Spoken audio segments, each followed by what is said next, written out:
জুলাই গণ-অভ্যুত্থানে শহীদ অজ্ঞাতনামা ১১৪ জনের পরিচয় শনাক্ত করতে তাদের দেহাবশেষ তোলা কার্যক্রম শুরু হয়েছে। সকালে রায়েরবাজার কবরস্থানের গণকবর থেকে সিআইডির ফরেনসিক টিমের উপস্থিতিতে দেহাবশেষ তোলা হয়। এরপর ডিএনএ নমুনা সংগ্রহ করে পরীক্ষা নিরীক্ষা শেষে পরিবারকে বুঝিয়ে দেওয়া হবে। নতুন এবং ফিরে আসা গ্রাহকদের জন্য নগদে চলছে ক্যাশব্যাক সহ প্রতিদিন হাজারো উপহার জেতার সুযোগ। হবে আশা আর ফেরা, সারপ্রাইজ সেরা। ২৪-এর গণ-অভ্যুত্থানে পতিত আওয়ামী লীগ সরকারের সব রক্তচক্ষুকে উপেক্ষা করে রাস্তায় নেমে এসেছিল ছাত্র জনতা। সেই আন্দোলনে শহীদ অনেকেরই মরদেহ এখনও খুঁজে পায়নি তাদের পরিবার। রায়েরবাজারের এই কবরস্থানে অনেকটা গোপনে সে সময় আন্দোলনে শহীদ ১১৪ জনকে গণকবর দেওয়া হয়। অভ্যুত্থানের প্রায় ১.৫ বছর পর রোববার আদালতের নির্দেশে তাদের পরিচয় শনাক্তে দেহাবশেষ তুলে ডিএনএ নমুনা সংগ্রহের কার্যক্রম শুরু করে সিআইডির ফরেনসিক বিভাগ। দেহাবশেষ তোলার খবরে রায়েরবাজার কবরস্থানে ভিড় করে নিখোঁজদের স্বজনরা।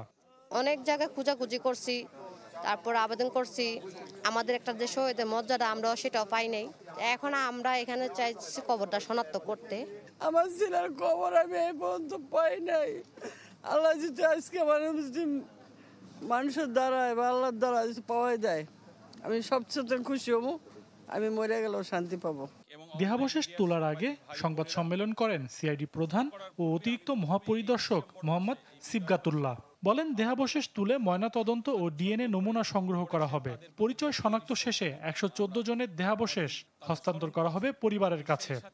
প্রোফাইলিং গুলো অনেক সময় দেখে যে বোন স্ট্রাকচার থেকে হয়তো নিতে হবে, সফট টিস্যু হয়তো বা ওরকম আমরা পাবো না, বাট এটার জন্য একটু কিছুদিন সময় লাগে। বাট আমরা চিহ্নিত করা থাকবে, পরিবার যদি চায় অবশ্যই তার কবরকে সেখানে নেওয়ার ব্যবস্থা আমরা করব।